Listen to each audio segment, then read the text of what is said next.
Hey there, Happy New Year. Welcome to Life Design Plus, where we are mastering the art of living your authentic life. I'm beyond excited to kick off this new year with my good friend, Chef Lauren Owens, as we go down the third episode as she pursues her business of her dreams called the Tiny Onion. Well, the Tiny Onion already exists, but the evolution of the Tiny Onion. What I want to do every year is to meet with her and talk about what she learned in the previous year, and as she continues to build this business out, build her personal brand, and ultimately live her authentic life. So this intro is short and sweet. Let's get to the third installment of the Tiny Onion with my friend, Chef Lauren Owens.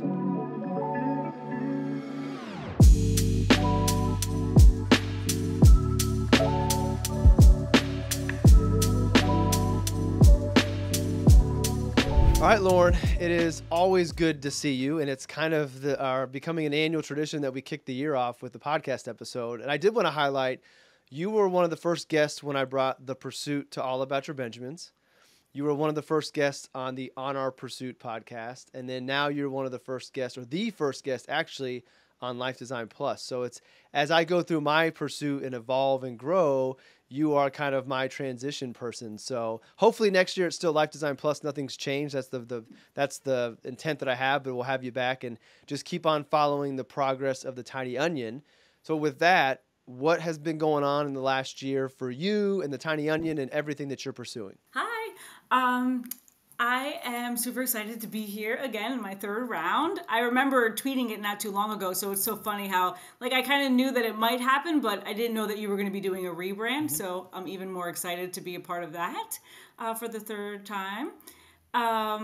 So what's going on with me and the Tiny Onion? Super busy right now. You're catching me in my holiday push, the Christmas push. But the last year has just been really good, really busy. I'm trying to, like, once I settle down and, like, the busy starts to slow a little bit, I like to reflect a little bit and kind of, like, I wanted to think of a way to do something, and this might have to be more next year. So when we talk next year, it might be the actual thing. But you know how, like, Spotify did the Wrapped, and I'm sure, like, iTunes and stuff does it too. But I want to figure out a way to do it for my business. I was talking it over with some people, but I don't know, like, what the actual points would be. But, like, how many meal preps, how many date nights, how many calls, consults, and things like that. But because it would help me also. But it's been super busy and super cool. So lots of new clients this year, and a lot new recently. So the second half of the year has been, like, quite busy, and a lot of new clients. I think at the beginning, it was May, I did a article.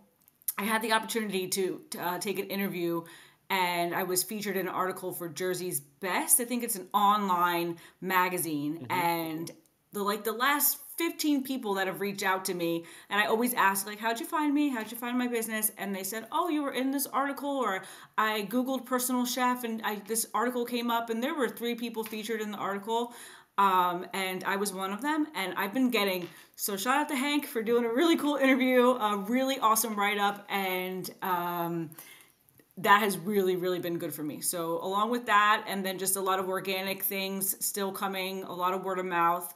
I did pick up a professional athlete that I've been cooking for recently, and that has really added to my roster and added to my busyness, and it's been super, super cool. So I'm very blessed. That's exciting. And, I'm not surprised. I mean, I think that that's going to be the trend going forward. Just with these things, it takes time. It's the overnight success that takes 10 years to build.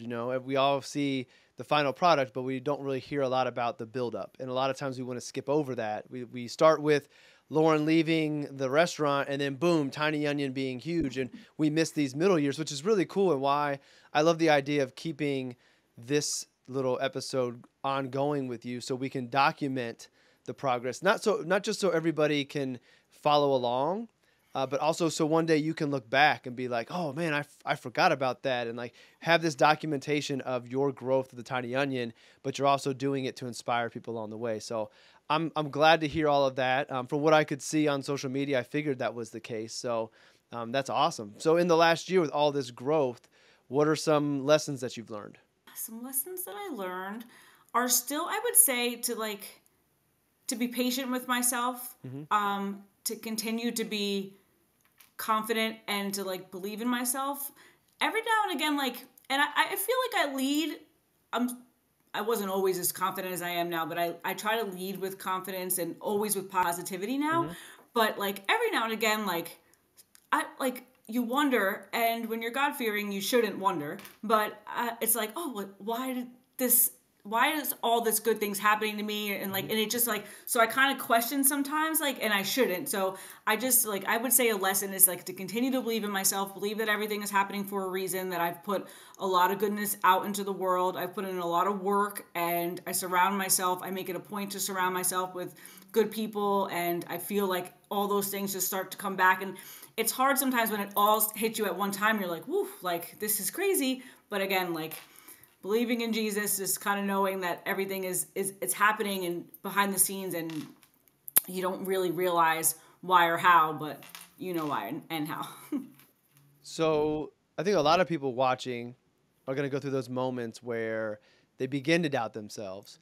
Is there anything that you fall back to beyond faith that pulls you back to this center, to this north star of believing in yourself? And I believe, and I thankfully am very good at this, that when notice my energy dropping or my thoughts going negative, I notice it right away. And I almost have a fear of, if I don't right the ship, then I'm going to attract more negativity to me. So it's almost like I use the fear of more negative coming or more self-doubt coming to pull me back, to get back to focusing the right way.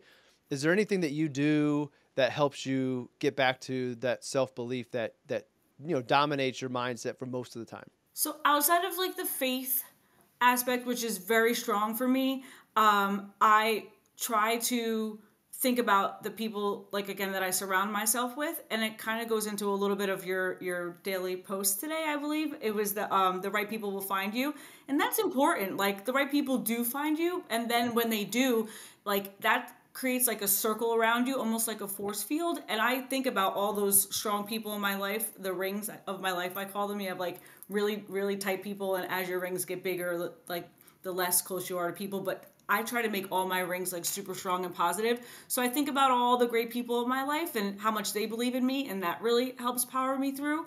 And you're not going to be like a crappy person or not as good as you know you are if you have this great people around you. So I try to focus on that. So that brings me back to center a little bit. And then I do a lot of like thinking back to where I was.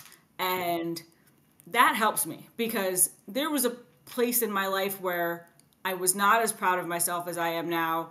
I didn't believe in myself as much as I do now. I wasn't as successful as I am now. You know, success is relative, but and I wasn't as happy at all as I am now. So that's how I rate success, really, because I was in a really dark spot, pretty miserable. Not many people knew, but some did. And I think if people, that were in my life then see me now, they definitely recognize it. But I do a lot of that kind of reflecting, and that brings me right back to where I need to be now, because I was in that place there, and the things and the places and everything that was in my life were so different, and everything kind of just like shifted to this space now, and I feel super comfortable and super happy. So if I'm ever doubting myself, I just think back to where I was, and like it's a huge difference. I love that you said part of your definition of success is happiness and how happy you are. And I think that that's another way to maybe make it easier. And I just thought of this as you said it, easier to have that self-confidence when you are defining what success looks like. I think it's easier to doubt yourself if you're chasing this definition of success that somebody else has set, and that's what you think it's supposed to be, when you know you really want something else, which is all about finding that authentic version of yourself in the authentic life. When you find that, now you get to set the standard and you determine what success is.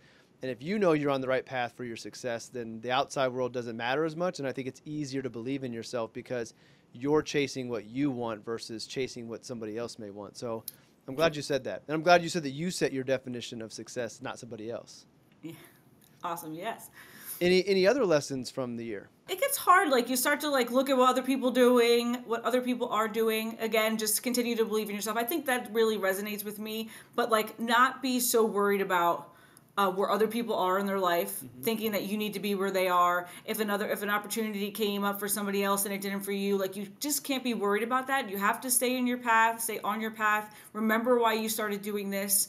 Remember what you're doing it for. Remember all the good things that you have and not focus on the things that you don't is huge for me. And that kind of is like an every year mantra for me. Just worry about what you're doing and where you're going and not like what other people are doing. Don't get too caught up in the people that fall off of your train. Like my Lauren train is pretty strong, but every now and again somebody falls off of it and you can't really focus on that too much. You have to focus on the people that stayed on and the people that get on. Because like I do believe in like the people that fall off are just making room for the people that jump on. And every time someone or something falls off my train, the thing that jumps on or the person that jumps on is like amazing. So I just keep rolling with it and just believing in what you're doing is huge. The people thing I struggle with sometimes because there are people who come in your life and, you know, for that period of time, they're really important. And then as time goes on, it's just a natural evolution. And sometimes you outgrow each other. But because of what they meant to you and who they were, you want to hold on to them. And it's hard to sometimes let those people go, realizing that they served their purpose in your life. You served your purpose in their life because it's usually a two-way street. But then also that you'll probably always be really cool with them. So while they might not be as close as they once were, if you bump into them on the street or you see them at a conference, it's gonna be a good time and everybody's gonna be okay. But it's sometimes hard to let go of those. And I have one of those recently that it was somebody that he really wasn't a big part of my life for really long. And it's like, damn, like I hate that he's not as big as he once was, but I realized that, you know, we served our purposes for each other. We'll always be cool and to let them go. And to your point, there is probably only so many people that we can maintain relationships with. I think, I forget it's the number, but it's 150. But there's a name attached to that number, I forget what it is, that says you can really only maintain 150 relationships before you start to lose that intimacy and knowing people. So if you think about 150, that sounds like a lot. But if you start adding your family and then like colleagues, and like you get to 150 really quick when you incorporate everybody in your life. So if that is true, you're right. Somebody has to leave before somebody new can come on. And as much as you want to hang on to that person that you've kind of outgrown, you can't, because that's keeping that next person from being able to come into your life. Yeah, I believe in that wholeheartedly. So if there aren't any more lessons that popped up while I was rambling, is there anything that did not go as expected, good or bad? I think one of my lessons is try not to expect too much, and not in a negative way. Like I expect everything to go as it should, and whatever I might not know what is the should, but I kind of just learned just to let things flow, and the opportunities that have been coming my way, the clients that I've been gaining, things have just been all working out.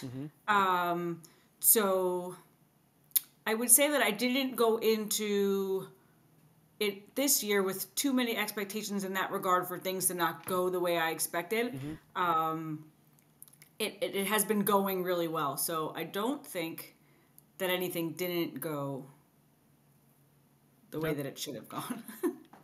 And so then I guess knowing that you don't want to have a lot of expectations, and not in a bad way, I have a challenge to you in a minute though. Okay. What are you thinking for 2024? I'm thinking I kind of want 2024 to be more of a public eye year for me in an interesting way. Like that article I did worked out really well for me. I don't ever go seeking things like that. I like for them to come to me organically, but I need to also, like I was saying, closed mouths don't get fed. You do have to put yourself out there in a way to receive that sort of attention and recognition. And I do believe, like, as well as you do things, that kind of stuff will come to you. But also if you're doing it behind closed doors and nobody knows, like, you do still have to do part of that work. I don't believe in like, oh, asking, can I do, be on your pocket, or can I do, like, maybe a little bit, but or asking people to post for me, things like that. But I do believe in putting it out there and putting myself in the position to get that. So I would like to kind of put myself out there a little more, maybe get on some panels, do more podcasts, get in some articles, get featured in things as a chef, or even just as an entrepreneur or professional, all of those things, as a human, I don't know. But I'd like to be out there in that world a little more. So that's definitely, I haven't worked it all out yet, but that's a 2024 goal for me. Okay. And for somebody who is maybe looking to you for inspiration or like to learn from you, I know you said you haven't mapped it all out, but how do you think you'll go about trying to get more into the public? Like, what's your game plan if you have one yet? I believe in being consistent, so I'm super consistent with all of my posting and just kind of staying present in people's minds. Mm-hmm. I also have a really awesome network, and I just need to kind of lean on that a little more in different ways than I already do. So I think that will help, and then just kind of engaging more, getting into more groups, maybe finding some chef groups or finding some, opportunities that I can just mingle with people, and things kind of happen. Once I do that, if I put myself in the space, usually the right things come to me. I just need to get out and do a couple more things in the space, I think. When I think saying it like you just did a moment ago is another way. Like, you've got to let people know what it is that you want to do. And I think for me, that's my approach as well. Like, I want to earn whatever it is that I might get, and I don't want to ask. And like you, I have a really good network that I could probably make some calls and ask for some favors. I've made enough deposits in the bank of goodwill to like make a withdrawal, as one of my mentors told me, but I don't really want to do that. But my approach is similar to yours. I let people know what it is I want to do. So recently, one of the things has been I want to be paid to speak. Like, now I have my thing. I want to speak more because I love it. I have a message that I feel will inspire and move people, and I want it to be a part of my business going forward. It's one thing to write it down in my journal. It's one thing to visualize it and do those things, but no one's going to know that if I don't tell them. So writing about it, talking about it more. I might ping a few people and say, hey, I know you have an organization. Just, these are things I'm speaking about. If it would ever make sense for your company, like, let me know. And just doing little, very passive things to put it out there. So I think that's another good way, is the fact that you just mentioned it, speaking it into existence. It's got to get out there somehow. And then the universe kind of will take it where it needs to go. Yes, I agree. So my challenge to you going back is to the expectations. And I think about this in my pursuit as well. Then I like to do things without a lot of expectations either. Like, I like to know where I'm going, but I don't want to put too many specifics to it. And I was talking to a friend today about this. I wonder, though, if the lack of expectations has a reverse effect on what it is we want to accomplish. And what I mean by that is, if we did have some more expectations of not this is what I want, but this is what's going to happen, putting it in that positive framework of, like, you are going to be on more public things. You are going to be on panels, and putting it out there and believing it. If there are more expectations, does that allow those things to actually happen? Versus when we don't put the expectations out there, it's not confirmed enough whether or not we really want it, and therefore it doesn't happen. So I wrestle that with me with some goals that I have, that like, it's been hard for me to really commit to some goals because of how I feel internally. And what I realize is that, I don't hit those goals because I didn't fully commit to them. The energy behind it was not to the level that it needs to be, that if I had expectations of this is what's going to happen, if that was the energy, then it would have happened. But because I was kind of trying to play it safe and be in the middle, it's a 50-50 chance that it might happen, and it's continuously falling 50-50 to the side that isn't happening. So just a little bit of a challenge, and curious what you think about that. Like, do you think the fact that maybe you're not playing it safe the way I do it, playing it safe and not having those expectations actually works against us getting the thing that we really want? Yeah, I think I believe in that. I believe in that as well. So it is kind of like it's like a tough space to be in, like not expecting. I think a lot of my, like, part of the expectations is like in people. I don't expect too much from somebody else in that regard. I expect a lot from myself.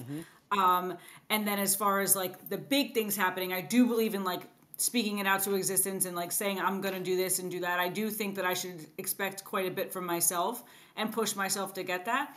As far as expecting things from other people or other things in your life, I think that's where it gets kind of hard. And I think it's better to just kind of put things out there for yourself and what you think your goals are going to be and what you want from yourself to accomplish, and then let the rest kind of fall into place. I don't know if that answered. No, that makes total sense. Yeah. There's no right answer to it. Just curious how you think about it, because the goal is to give people different perspectives so they can figure out what it is they think and like believe in. So no, I think it was a perfect answer. And speaking of expectations and bring things to fruition. Anybody who's been following the journey since the first episode knows that the Tiny Onion, while it is your business today, at one point was going to be a physical brick and mortar location. And what I want to do is continue to get the update, because as I'm going to cut away here, last year you said that the brick and mortar is still a part of the plan, but it might change. Chef Lauren is my business right now. I would say the end game then, and I might change a little bit, but the end game then was having like a brick and mortar place, the Tiny Onion. And that's how it kind of all began. Like I needed to just get to that part. And then as I'm moving along, I started to find my niche in what I'm doing now. And I do think that this is where I want to stay for a while. But I would say the Tiny Onion, like having a spot, is definitely my end game, but it has been pushed back, I would say, a little bit. So I'm curious, what does the brick and mortar Tiny Onion look like? Is that still part of the vision? Where does that part of your pursuit sit today? It's definitely still part of the vision. I love that the Tiny Onion is still so prominent in everybody's mind. And like that is my business. So I think I'm going to continue to build the Tiny Onion out as far as it'll go as a business, as a brand, and then plot myself into the brick and mortar a few years down the road. That is definitely my end game, but not like the end game that I'm kind of searching for right now. I think right now I'm really enjoying this wave of like going into people's homes, getting a lot of consulting gigs, getting really cool opportunities for collaborations and helping people, working with people, that I'm going to continue to do that. And then I do believe that the brick and mortar will fall right into its right spot at the right time, but I'm not pushing towards that for like next year or anything like that.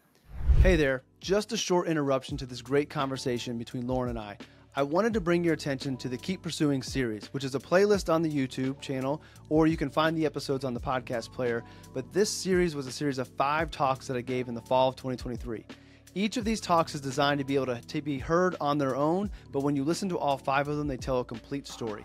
I really enjoyed the process. It was a challenge of mine to set it up and make happen. I was able to get people to come out on an evening to listen to me talk about various things that are tied to living your authentic life. So check the playlist on YouTube or listen to the episodes that are clearly marked on the podcast, and let me know in the comments or shoot me an email and let me know what you thought about each of the talks. All right, let's get back to this great conversation with Lauren. So what needs to happen other than feeling it? Is there anything that you need to have happen with your business to say, okay, now is the time for the brick and mortar? Or is it more of a, you'll know it's time when the time presents itself? I think I would need to think about that a little bit more, but I think it's leaning more towards when the right time, I'll know it and feel it. I have been doing pretty well with that, like with the right time and knowing and the feeling and the moving. It almost like it takes over. Like when I left my corporate job, and it was a very quick and dirty decision, and it just felt so right. So I'm gonna lean towards that. Obviously, I have to put in a lot of work into a brick and mortar, and I'm definitely willing to do that. So I know that I have to like be the one to make the decision to do it. But I do think that it's also the decision is gonna make me a little bit too, and I'm waiting on that a little bit longer. Let's stay with the feeling and intuition. That is something that if you've never experienced, I think it's hard to believe that you can just trust your gut and go. But I think if you have experienced it, and the more times you do experience, you realize how that really is the greatest guide. How do you tap in and know that it's time to trust your gut? Do you ever doubt your gut? Like, how do you know how to listen to your body and your intuition? It sort of has been happening, or had happened very naturally. When I was younger, I was very emotional. Like I made my decisions based on emotion, very emotionally based. So like just in the moment, feeling angry, sad, happy, and I'm just like right like that. And not a lot of it didn't feel as right as some of the more recent decisions, and most importantly, the decision that I made to take the leap into the ocean of freedom. That felt so right that it's even hard to like put into words. It was literally like, just, I felt it in my bones that it was right. And it wasn't that kind of emotional decision where it's like, I'm pissed off, F this place, all that. It was just like a breath, like a weight had been lifted off me. A deep breath came into my body, and it was like, this is right. And when you're saying it, it sounds kind of silly. I mean, and if for people that have experienced it, maybe it won't sound as silly to them. But I think it's important to separate your feelings from, and it's hard to even say because the feelings are like obviously what you're going on too. But do you know when you make a decision based in the moment of your emotion, like it might not always be the right one. And I think like I've done a lot of deep self work that I can get to the place where I know the decision I'm making is based on the right things. And I don't even know how to say that better than that. But No, I think that was great. And the only thing I would add to it is there is a difference between the emotional decision as you described and the intuitional decision. Like there is emotion around and present when your intuition is speaking to you. But you mentioned doing like deep internal work, like the alignment of spirit, mind, and body. The reason I think it's so important is when you find that alignment, then you know the difference between emotional decision and intuitional decision. It is a feeling that you can't describe until you actually experience it. And my guess is even individuals who haven't done it a lot, they've had some type of, and even if it was they didn't follow the intuition and later on they realized they should have done that, like you know that difference in the feeling where it's like it's deeper versus the emotion. And the way I think about it is like the emotional decision is made with your head because the emotions rise and like you're pissed off or whatever it might be. But the intuitional one is more made with your heart. It's deeper and it's internal and it is a different feeling. And I just want to hammer that home because it is such a strong guide. And I want more people to understand that like your higher powers, your whoever you believe in or whatever you believe in will guide you along the way through your intuition. You just have to have that connection with yourself to be able to recognize the difference and then have a little bit of faith. And then, like I said, once you do it a couple times, you realize, all right, this isn't crazy. My body is telling me the right signal and I need to listen to it more and more. Yes. Awesome. I'm glad that we went down that pivot because that was not a part of it, but I think it's a very important thing that I want people to understand. And I don't want always coming from me. I want other people to sharing that they've experienced it as well. Because the more more people hear, I think the more they'll believe it and give it a chance. So I'm glad to hear that Tiny Onion brick and mortar is still there. I have a brick and mortar goal for myself as well. I want to have a building that has multiple businesses in it that are all things that I love. So actually, I know the building I want and I drive by it regularly to envision being in it is down the street from where I'm at. It is owned by the city, which in my mind, the obstacle there is I don't know if the city would ever sell it. But when you would walk into this building, to the right-hand side will be like a small little boutique. And by that time, the Pursuit clothing brand will be back. So there'll be hoodies and hats and things like that. That'll be there. And then there will be other small entrepreneur like clothing brands that'll be there too. To the left-hand side will be a yoga and meditation studio. And I'll do some guided meditations there, but have this really cool studio right there. And when you go to the back of the building, there will be a co-creating space. So not just a co-working, but like a co-creative space. There'll be a podcast studio, a video studio, and then areas to work. And then upstairs will be RLS Wealth and then my recording studio. So like everything will be in this one building. And then Tyrone, our buddy Tyrone will appreciate this. The way to navigate through all this building is I'll have like a crypto token. So a Pursuit token. It won't be valuable. It'll be a Chuck E. Cheese coin type of thing. But that's how you reserve time in the recording studios. And you can, dollar for dollar, buy some Pursuit token. You can earn it by shopping in the boutique. You can earn it by hitting milestones. So if one of your goals is to start a podcast, when you launch your podcast, we give you Pursuit tokens. When you hit 100 episodes, you get more. And you can use that for anything in the building. You can use that to go to the meditation studio. RLS Wealth clients will get a discount. Like I just have this ecosystem that everything just circulates. And it's all of the things that matter the most to me. So that is my vision. I love it. I've never said that out publicly before. So one of the things I'm trying to do with my Pursuit, for so long I always told everybody what I was going to do. I kind of used it as like social peer pressure and build in public. And I want to do less of that. I want to like share what I did and how I did it after the fact and not talk about things.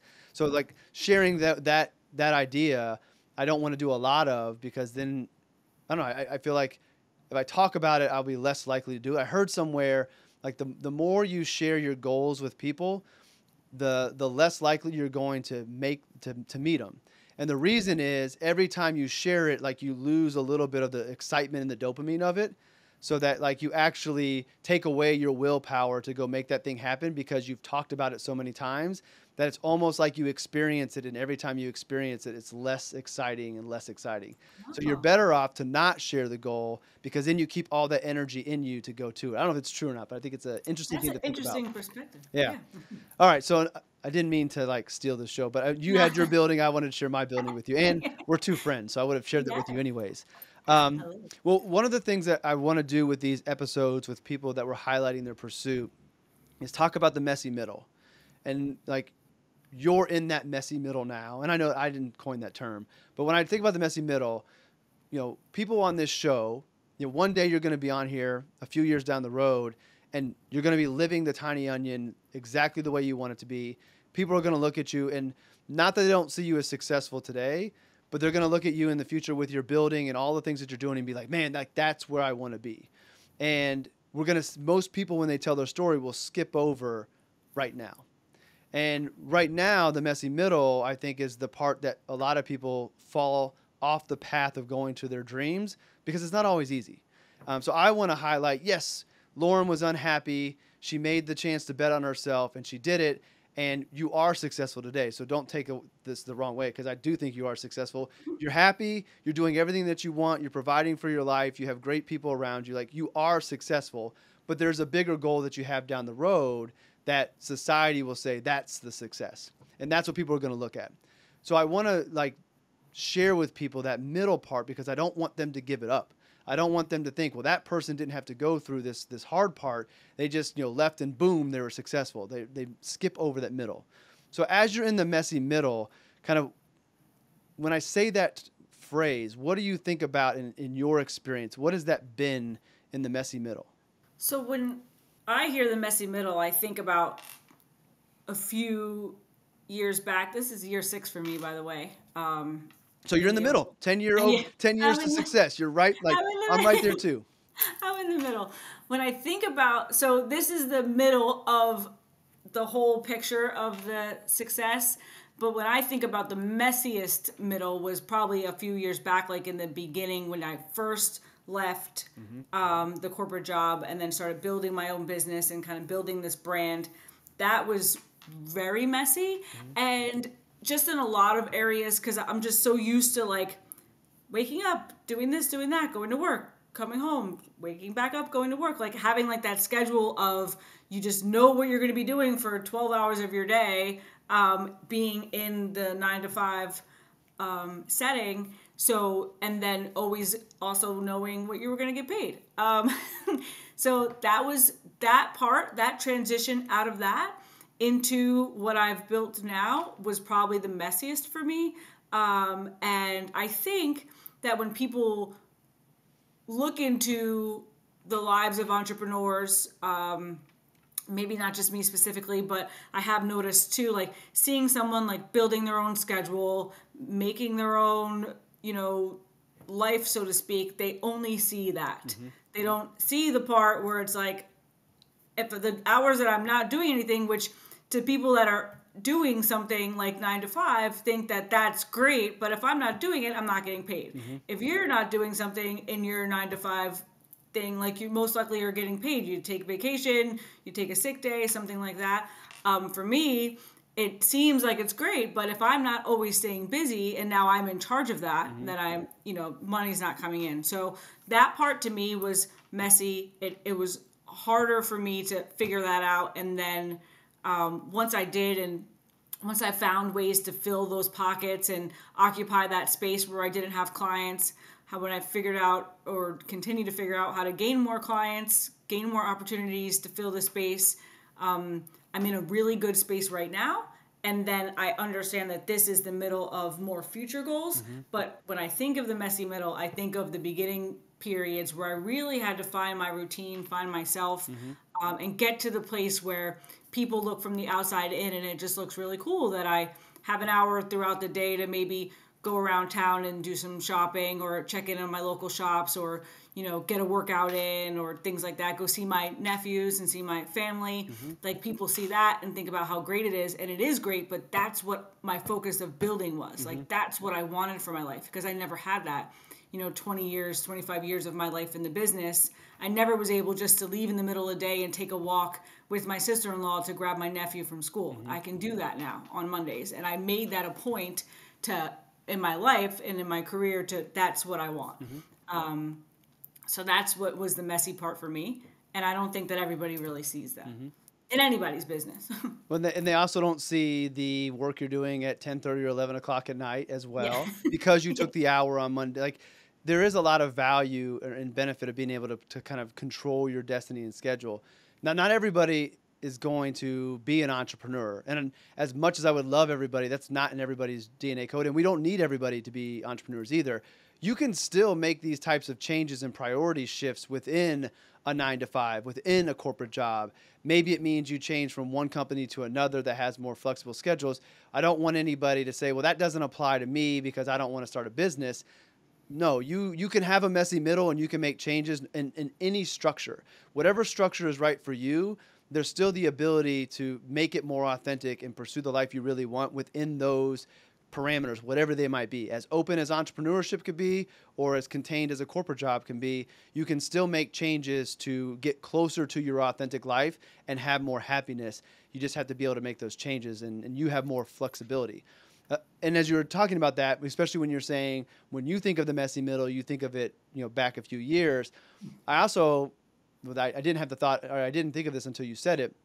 I also wonder sometimes if we don't know how messy it is until we get past it. And we look back and we're like, man, things are so much better now. Like, think about how bad they were. In a few years, you might look back and say, no, the messy middle wasn't when I left. It was 2023 going into 2024, and I didn't know it until after the fact. So the point of all of that, and thank you for sharing, is just that when you pursue your authentic life, which may be different from the path that you're on now, there is a period of time that is messy. Some might be longer, some might be shorter, but we all go through it. And you may not see it. You probably don't see it because no one's showing that part of the story, because either they're embarrassed of it or they're trying to figure it out. It's all there. So don't give up when you hit that messy middle. I think the messy middle might actually mean you're on the right path and you just have to sort some things out. I agree. In the messy middle, I mentioned that's where a lot of people give up or go back to what's comfortable and known and safe, if you will. Have there ever been any points where you thought about just, packing up and going back to the corporate job because you could find a corporate job? You could probably find a better job now because of the experience that you've had and the brand that you've built up. Have you ever thought about giving up on the tiny onion? I could say wholeheartedly only one time. Okay. And I don't even know if it was giving up on the whole tiny onion, but I did have a very short period, and maybe it was even just like a moment, and I can probably even remember where I was in my home, where I felt like maybe I just need to just go get a job, because I started to feel really tight. And looking back on that now, and with, the people that I have in my life and had in my life at that time, that tight feeling usually is a good sign, because the breakthrough is amazing, and I'm living in the breakthrough right now. But there was one very specific moment where I just felt like everything was kind of closing in. I'm a very regimented person, very used to routine, very used to like being in control of things. And in that moment, I didn't feel like I had any of that. I didn't have much of a schedule. I didn't see a plan. I didn't have much of a cushion financially. And I was just like, shit, like maybe I just need to go and work at Whole Foods. I don't know, like, somewhere just to do that. And I didn't do that. I stayed tight, held on tight to what I believed in and what I was doing. And then opportunities arise. I do have a consulting job, and it's under my umbrella of the Tiny Onion that I've, and this is my third season now at Duke Farms, and I am their consulting chef. And that is something that I didn't think that I wanted to do, because that is ultimately was working for somebody else. And I told myself that I would never want to do that. as time went on, I decided that it was working for me, and it has been one of the best decisions I've made because it has allowed me to look deeper into what I want to do as Chef Lauren, build my brand, and then move my way in building the Tiny Onion brand. And I have that consulting job under my belt, and it's under the umbrella, but it is allowing me to have a little bit of breathing room and cushion. And it's also opening a lot of doors and opportunities to, I think, what's in store for me. So when I was thinking that I needed to quit and just get a job, who am I to not know that there was a job like kind of already waiting for me? And it all played in. What I do know, and what I did know was that whatever I chose had to be in line with my passion and my purpose and what I want for myself. Like just take another job was just not something that I really ever want to do again. And that is like my main goal. When you say like, what's your end game goal, the Tiny Onion, my end game goal is just to never do ever anything again that doesn't align with me and fill my soul with goodness. Because that is like what I've worked so hard to get past and to fill it up from all of the soul sucking that I had before. So that is something that's huge for me. There are so many nuggets in there I want to dive into. I made a bunch of notes because that was so good. There were so many things in there I think are important for people to understand. The first one I wanted to highlight was the consulting opportunity. You know, when you started doing it, that was not something you wanted to do, and you actually thought it was going against the Tiny Onion. But good for you for experimenting and experiencing what that was like, because it ended up being aligned with what you want to do more than you realized. And I want to bring that up is because sometimes opportunities come into our life, and maybe you need to just give it a try just to see what it's like, because it may end up being something different than what you thought. We have perceptions of what a consulting, or you had a perception of what a consulting opportunity would be, and that was too close to corporate. If you never would have experienced it, you would have never known that, and you would have missed this opportunity. And whether the opportunity of the consulting was just to give you financial security to keep on pursuing, or it really does always become a part of the Tiny Onion because you found a way to bring working with others under your umbrella and do it the way that you want to. And I would argue that even if you weren't doing consulting, you're still working for other people. You're working for your clients. Like, even though you're your own boss, they're actually your boss, but you get to do it on your terms. So I wanted to highlight that a good opportunity came from something you thought was against what it was that you were doing. And the final thing I'll add to that, I think it's important to understand the art of the pivot, and that had you gone down this consulting and realized it was going to be too much like the corporate job, that you could have walked away from that and said, okay, that wasn't what I was supposed to do. Now I know if I do consulting, how I want to do it, or I'm not going to do consulting at all, but you knew because you experienced it. So pivoting is something that as you're finding your way, you'll probably do a lot of. Myself, you look at my history, but then once you find your thing, you're not going to be pivoting as much because, to your point, you're only doing things that come to the Tiny Onion and fuel your soul. Like now you know. So that was the first little nugget I wanted to highlight. The other one I wanted to highlight was like the money thing. And I'm curious, and this could backfire, but I'm curious to see what your experience has been with money kind of showing up right when you needed it to. So like finances are obviously a reason that people don't make change. And I understand that. But I have this belief that when you find that authentic life and you find the thing you're supposed to do and you're pursuing that, that money will sort itself out. And sometimes it does it in the most insane ways you would never believe. Like I think of a story, there's a book called The Surrender Experiment by Michael Singer. It's a phenomenal story. Quick read. Long story short, guy commits his life to letting the flow of life determine what he's going to do. So when things come to him, even if he doesn't want to do it, he says, I'm going to do it.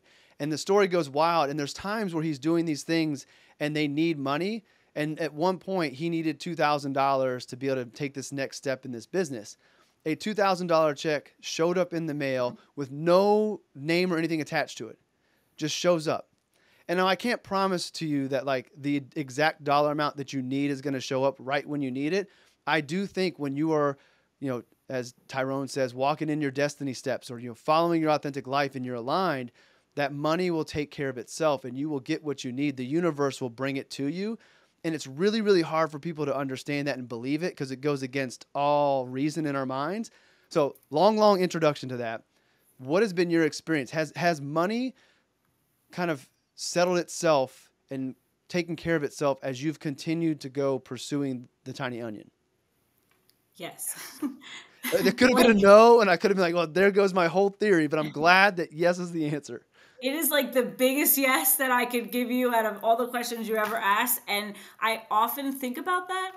And it is, to me, it's just so amazing.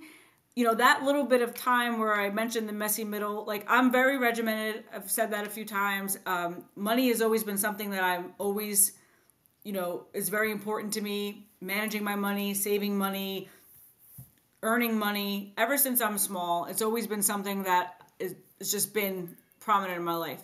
So after leaving the job and not having that steady stream of income, that made me extremely nervous, very tight. That caused me for like a quick second to think like, you gotta quit because you need this stability. And ever since then, all of these little opportunities and things have just been coming my way. I have not struggled in a way, struggles maybe not the right term, but money is always kind of, opportunities to make money, earn money, get money have always just dropped, and they just come, and you're just like, in that little bit of time during 2020 where I was like, ooh, this might be a little rough, I did really well. I got an opportunity to do this really cool like a consulting thing, like a, it's losing my mind right now, but for Ben and Jerry's, it was like a, whatever. We can call it consulting. Yeah, like a brainstorming part of a brainstorming team for Ben and Jerry's to just talk about some ice cream flavors, go into a group of people. I was one of like 3 chefs and a lot of other people, and I got like a pretty decent amount of money to do that. Came out of nowhere. Just an old colleague of mine was like, hey, I think you would be cool for this. Got that. Little things, clients just jumping in, like just appearing. Oh, I need a huge dinner party or something. Every time, like little something, like I feel like my money's getting a little tighter. Like, oh, I need to pick things up a little bit. It just like kind of comes like, and then the opportunity with the consulting with Duke Farms, everything has just played its role. And even like, not even as specific as like a job, but just like, oh, like, you had this money saved away that you didn't know about, or you made this investment, or this happened, or you can cash this out. Like everything kind of has been happening in a way where money just continues to flow in my direction. And I'm not at all saying that in an arrogant way. No. Like it really does. And I give as much as I get. Like everything just kind of flows, and I love it. Like that, when you said that, I was like, whoo, like, I don't like to boast about that, but it just, and I operate that way. Like, I think it's important to operate abundantly, like not out of your means, but like, but abundantly. Like, I just don't have that mindset of where something to do with money holds me back. Like, I always feel like there's going to be a way that if there's something I really need or want to do, it's going to happen. And it does. I'm glad that you shared it. It doesn't come across as boastful, but I think it's important for people to hear this because, you know, we are almost taught to kind of be afraid of money, that money is scarce, there's not enough to go around. And while my belief is not to encourage people to be frivolous and be stupid with their money, it's not to be afraid of it and not to have that scarce mindset. And you said something that I love, the flow of money. I believe there is a flow of money. I've witnessed it. I work with clients. My clients who are most charitable end up having their cup refilled more than they gave. It's almost like, all right, higher powers know that this individual is going to do good things with this money. I want to make sure that we fill it back up and give them more so they can keep on doing good. And I forget, there's a quote that I did in one of my daily notes, and it was basically to the fact that money is not meant to be hoarded. That like if you dam up your money and you sit on it and you hoard it, then the flow is going to stop coming to you, and that's where you're going to have a little bit more financial stress versus you're responsible, you take care of the important things, you save responsibly, but then you let the rest of the money flow through you and use it for good. That flow keeps going, and I use the analogy of like a river that's been dammed up. the water's going to quit going to that damned little tributary, and it's going to go to the next one that allows it to flow. And that flowing tributary is going to have tons of life and tons of growth, and the other one's going to be all muddy and nasty because it was hoarded up and it was dammed up. So I'm glad that you said that. And to anybody that thinks that, like, oh, that's not true, I know it's really hard, but if you can change your mindset around money and not be worried about the scarcity. And I do think that when you're doing the thing you're supposed to do, being Chef Lauren, that money flows to you even more because you're doing the work that you can do better than anybody else, which means people need the services you provide, and you're the best and those things go. So I'm glad that your answer was yes. I had no idea what it was going to be. I had a way to pivot away from it and kind of backtrack, but I genuinely believe in it. And I just, again, I think the more stories people hear about it and other people explaining it better than I can will help people maybe give it a belief so that they can try to see if again, they've got to experience it. So if they allow it to experience a little bit and they see that, okay, there is some truth to this, that if I keep following my heart and I do what I'm supposed to do and I serve others and put others first, money will take care of itself. And money sometimes takes care of itself in the form of the opportunities come, the money you forgot about or the consulting gigs. But also I think money takes care of itself as well in realizing that the things that you were allocating money to before actually aren't that important to you. So now maybe you need less money to be happy because you found what true happiness is. And that's another way that money takes care of itself. So it can either be more money or it can be realizing, hey, I don't need as much as I thought I did because this is the thing that makes me happier. All that other stuff was distractions where I was trying to find happiness. So I'm glad you said how money flows. All right, I'm not going to take us down any more tangents because there's a couple of things I want to get to before I let you get back to your day. But that last little segment was gold. It was free jewelry. Again, we're bringing Tyrone in again because he's so special to us. Free jewelry that you just dropped there. Yeah. So are there any things that you do from a tactical standpoint that somebody could listen to and try themselves and figure out what works for them to continue to move towards your vision? And what I mean by that is, journaling, meditating, anything that you do that you think has been a good practice that somebody else could try and implement to help them move towards their vision. I do believe in writing things down, and I believe in writing things down that you can see. Mm-hmm. I'm pro journal, but and I keep a lot of notes in my planner. I treat that like a journal, so to speak.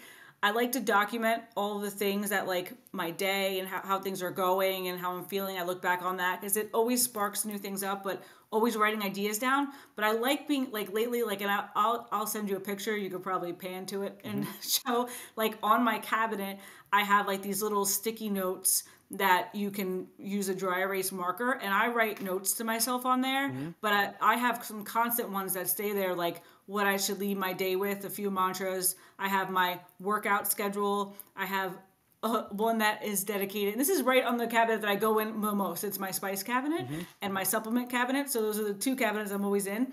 And it's like literally it has my goals and then it has bigger goals. And some of the bigger goals are like ones that are going to be super hard to get to. Like I have like buy a strip mall on there, but similar to like your what you want, like your building is like if anyone's asked me like what I would do if I hit the lottery, I would buy a strip mall. And I want to like have my own business in there and then have like the businesses that I believe in there too, but I want to own the whole thing.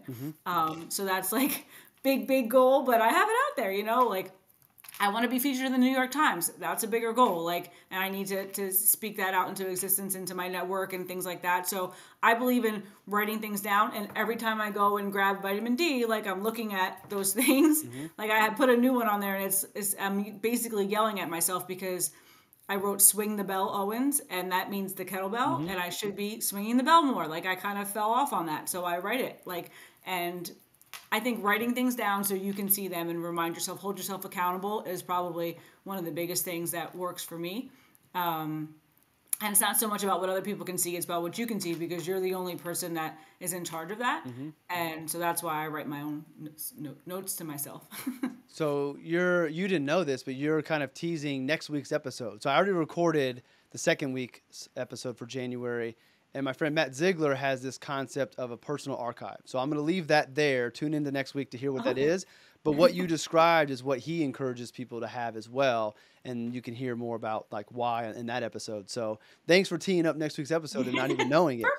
Perfect. So I want to talk about Beautiful Day for Newsletter. But before that, my final big question on your journey and where you are, what do you want the legacy of Chef Lauren and the Tiny Onion to be? That is such a big question. You know, it's like it's a pretty deep thing, but I think like overall, and it's kind of cheesy too because it's a little bit of like my tagline, but I do really, and I see it a lot now, like with people getting back to me and talking to me and giving me feedback. Like I really do want It's a Beautiful Day to get better. Mm-hmm. And eat your veggies to like. I was gonna ask. I was hoping you're gonna work in eat your veggies. Yeah, like I think like that part of like the tiny onion is like the when they think of Chef Lauren and the tiny onion, like obviously the veggie part, but I do believe in like It's a Beautiful Day to get better, and that ties into everything that we've talked about today. You know, just like believing in yourself, consistency. You know, the messy middle, all those things like. No matter what, it still is a beautiful day to get better. Mm-hmm. Like, no matter the weather, no matter what day of the friggin' week it is, no matter, like, you woke up not feeling so great, it still is a beautiful day to get better, and you're in charge of that. And that's what I tried to lead with. And all of my posting and consistency of, you know, the things that I put out there and let people see, like, that's real. Like, I know a lot of people put on shows and things like that to kind of build their brands and businesses, and nothing against that, but I put like my personal life into my social media account so you can really see like that's how I live. And it's super, super important to me that I really do believe that today is a beautiful day to get better. And that's what I want people to think about when they think of me. So tell us more about the newsletter. The newsletter, it is a beautiful day for a newsletter too. So the newsletter was on my goals for 2023, and I didn't start it until June, but I got it done, right? It was in 2023. I did it. So it has really been something I've been wanting to do since the beginning of Chef Lauren building brand building, and it's taken me this long to get to it, but like I said, or like you said, like everything kind of happens as it's supposed to, and it just kind of felt like the right moment, and I just decided to do it. And so I put out, and I was like battling with, should it be weekly or whatever, and 2 weeks or, so I settled on monthly right now. So I've put out one newsletter a month since June, and I've been looking at some analytics. Interesting that September was my best month. And like, as far as open rate and click rate, I have like almost 400 subscribers. I obviously want to continue to build that. But it's been really awesome. I've been getting so much feedback from it, and people have really been rallying behind it, and they'll reply back to the email and like write something like when I send it out. I didn't even know you could do that, but like when you send it out, people reply back to it. People say, oh, great newsletter. They'll send me text messages. The open rate is great. Almost everybody that gets it opens it, and I think that's pretty cool. I have to work on my clicks. I'm not getting tons of clicks, but I don't really know if that's I mean, people will say that the clicks is the most important part, but I'm just happy you opened it. Like, honestly, I don't know if that's the right way to think about it, but it's just cool. So my idea was not to be, I just didn't want to be like everybody else. So I worked really hard on trying to find a format that is really true to me and my business and myself. So I decided to do it like kind of like how I like to eat, a little like snack board of information. So I have like the product that I'm into, the business that I'm thinking about, what I'm reading, what I'm listening to, little things like that, as opposed to just like giving you recipes, giving you like tips on how to cook. So many people are doing that. You can go on TikTok, YouTube, all the things, and find out how to saute. Not saying that I won't incorporate that somehow, but I really wanted to give you like an insight to my life, my business, what I'm doing, what I'm using. None of these are sponsored. Maybe one day I will get some sponsorships. That's on the 2024 goal list. But like, I love it. I look at it, when I open it, it makes me proud. So that's how I know that, you know, I'm probably my toughest critic. So, that's the key. You create for you and let the people who like it find it. And that's another hard thing as a creator to buy into, but it's going to be a lot easier for you to continue to create if you enjoy it. So create for your enjoyment, create for something that you would actually want to read and open. And then as time goes on, the people who are similar to you will end up finding it. And that's how you build a great tribe and things that come with it. So how can everybody find the newsletter?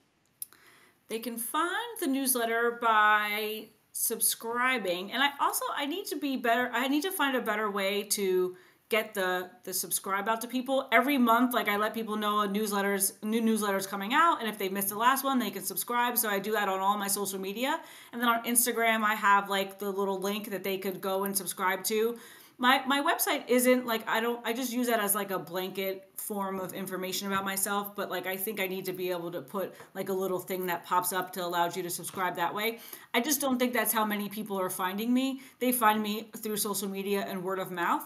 So once people know about that, then on all my social media, then there's a link on that they can fill out the form to sign up for the newsletter. And then that's what I do at all like my pop-ups and street fairs. I just allow people to enter to win something, and then they sign up for the newsletter that way. But you can sign up through any of my social media accounts that allows you there. And naturally, I'll have all the links in the show notes below and that to make it easier so everybody can start subscribing to get that. Yes. All right, any closing thoughts before I let you get to your day and ask you the final part of the show? Outside of a huge thank you to you, as you know, is coming. I mean, you were definitely, and I say it every time, and I say it often, I want to make sure that you know that you were one of my day one believers, is what I like to say. Before you even really knew me as well as you know me now, you saw something in me, so I appreciate you for that. I think about you often as new things pop into my life and opportunities come my way, and even when I'm doubting myself a little bit, I'm like, what would Justin say? Because it's true. Like, he would just tell me to go for it and do it and all those things. And I think that's important, like for you to know that you were that light for a lot of people. So thank you very much. And again, for having me on third time, I feel like a celebrity. So super cool. Thank you for those kind words. And we'll do it again next January. This will be an ongoing thing, maybe forever. Every January we kick it off and get an update so people can watch as we go. And then they can follow along on your social media as well.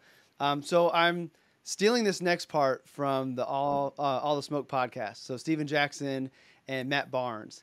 So my ask of you as we end is, who would be one guest you'd like to see on Life Design Plus, with the caveat being you have to help that person come to the show? Okay. So I have two. One I'm going to keep a secret because I'm not quite sure yet, but I think I can make it happen, and that'll be even more fun when he's on, and then guys can talk about that.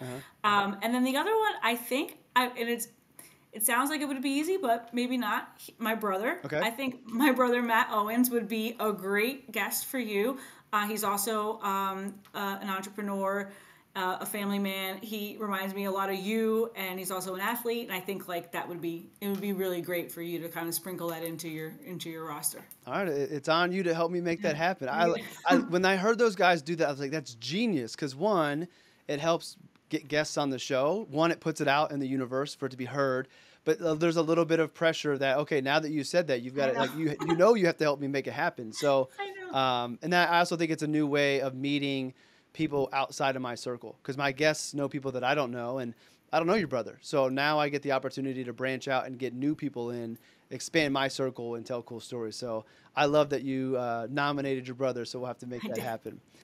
All right, Lauren, well, I want to thank you for taking time and coming and being vulnerable, talking about things that maybe some people wouldn't want to talk about publicly, but I appreciate you doing that because it's going to help other people out. And whether it helps out one person or a lot, like, all we need is one person to learn from this episode, and I consider it a big success. I'll tell you what, I had high expectations for this episode because I've done this before with Lauren, but I think this was our best episode, and there were a ton of great nuggets that were hidden in this episode I didn't even know we were going to get into. Do me a favor, take a few minutes, head on down to the comments or leave a review if you're listening on the podcast, and let Lauren know what you took away from this episode. Give her feedback to let her know how she impacted your life. And while you're down there, make sure to subscribe, put your notifications on so you don't miss it on the podcast players, leave a quick review, help more people find this show, bring this to the algorithm so we can spread this message and help more people find and live their authentic life. You know the ending. Thank you for joining me on my pursuit. It is an honor to be a part of yours, and let's keep pursuing.